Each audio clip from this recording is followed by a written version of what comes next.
La salle de conférence de la préfecture du littoral a abrité ce mercredi 5 octobre la cérémonie officielle d'installation du comité technique départemental de suivi des interventions du projet SWED. En quoi consiste alors le rôle de ce comité? Le CTDS SWED, qui est un bras technique de la conférence administrative départementale, mobilise les autorités préfectorales et certaines directions stratégiques du SWED. Il soutiendra la mise en œuvre et la coordination de tous les projets implémentés au niveau du département, en particulier le projet SWED.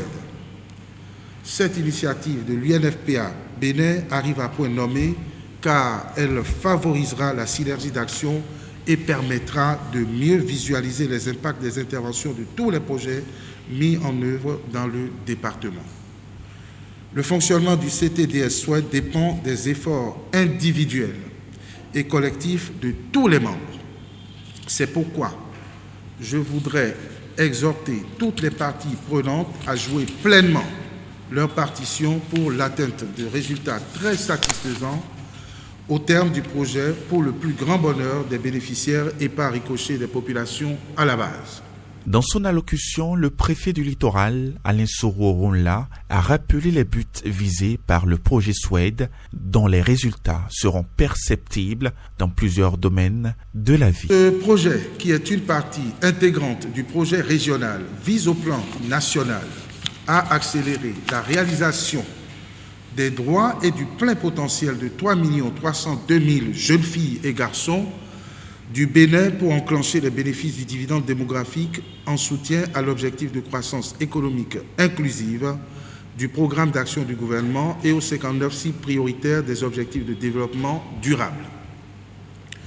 Plus spécifiquement, le projet vise entre autres à soutenir l'accès universel aux informations et services de santé sexuelle et reproductive pour un changement social ainsi que l'autonomisation des femmes et des adolescentes. Assurer un engagement politique et la capacité d'élaboration des politiques et investissements liés aux dividendes démographiques. Les bénéficiaires directs du projet, scindés en 3 composantes, sont les adolescentes et les jeunes filles de 9 à 24 ans. Les bénéficiaires indirects sont les femmes, mères des filles scolarisées les plus méritantes, les mentors des espaces sûrs, les hommes et les garçons de l'entourage de la cible principale, dont des distributeurs communautaires de contraceptifs, les prestataires de services de santé reproductive, les travailleurs de la santé, les responsables gouvernementaux, les décideurs politiques, les membres de la société civile, les leaders communautaires traditionnels, religieux, ainsi que les médias. À travers la mise en œuvre du projet, les résultats attendus sont les suivants.